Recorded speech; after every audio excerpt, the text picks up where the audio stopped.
Hey guys, this is Mark from ChaseBeyond.com. It's April the 14th. It's Good Friday. I hope everything is going well in your life right now. And I do want to share with you, just from the headlines today, a little bit about what is going on in our world.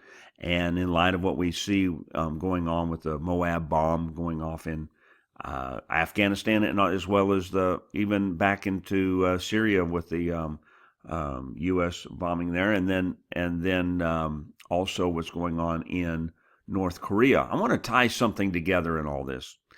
This headline says, while the U.S. wasn't looking, Russia and Iran began carving out a bigger role in Afghanistan. Now, we don't hear this much, but Iran and Russia have stepped up challenges to U.S. power in Afghanistan. American and Afghan officials say, seizing on the uncertainty of future U.S. policy to expand ties with the Taliban and weaken the country's Western-backed government. And so it says tensions have flared between the United States and Iran and Russia over the conflict in Syria. What we don't speak of much is that Iran is in Syria helping the Russians. And there is this big joint um, uh, military push with Russia and Iran.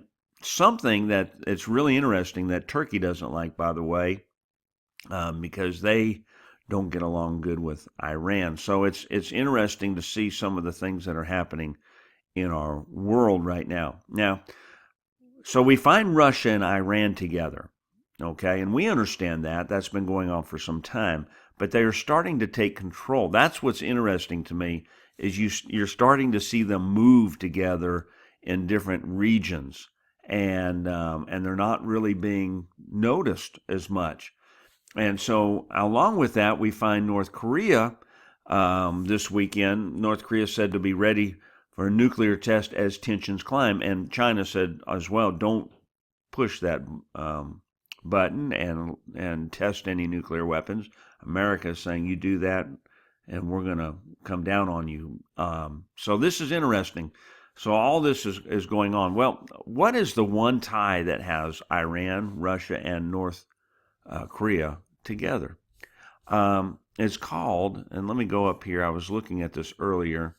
It's called the Central Bank of the Rothschilds. These are the only ones that they don't own: Cuba, North Korea, and Iran. Is that not amazing? And so when we get to looking at all this, we find all these central banks, and they're all over the world.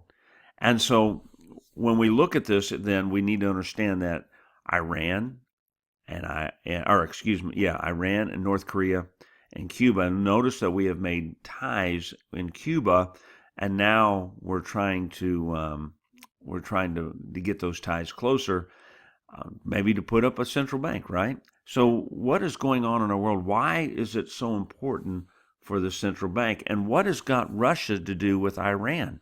Well, it's interesting, and this came out just a couple months ago, and Putin's central banker is on a tear since really 2014. And notice we've had problems with Iran or with Russia since 2014. And it says that even so, it took less than a month last fall for the bank, one of Russia's 50th largest, to come undone and be taken over by the central bank. And so you're having this battle with the central bank trying to get stronger and stronger, and at the same time, it's interesting that all of a sudden Putin has become religious, hasn't he? And it says its largest stock shareholder was the powerful Russian Orthodox Church in a 2015 pitch to investors. And we find that there is a lot going on in Russia concerning the central bank. Putin wants to get rid of the central bank and nationalize it. That's what he's been doing. That's what this war has been going on inside the Kremlin, inside Russia. And so this is what we're seeing today. Guys, there's much more going on, and I always say follow the money, and you'll find out where all the problem lies, because the love of the money is the root of all evil. Look up. God's coming soon, And until then, we've got work to do. Share Christ with somebody today. Amen. Bye.